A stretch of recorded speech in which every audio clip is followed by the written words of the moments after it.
Hyvät katselijat, nythän on vappu. Meidän kaikkien suuri yhteinen juhlallisuustilannesuus.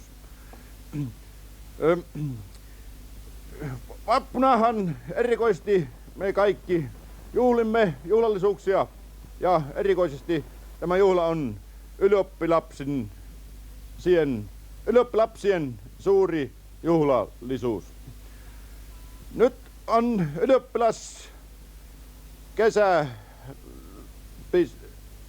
kesäyliopistoja on perustettu ympäri maaseutua, joka puolelle sinne sun tänne.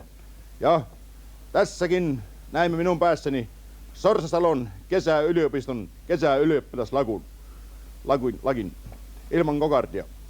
Nyt tänä vappuna minä tahdon toivottaa kaikille Suomen kansalaisille onnellista uutta vuotta ja entistä parempaa tulevaisuutta.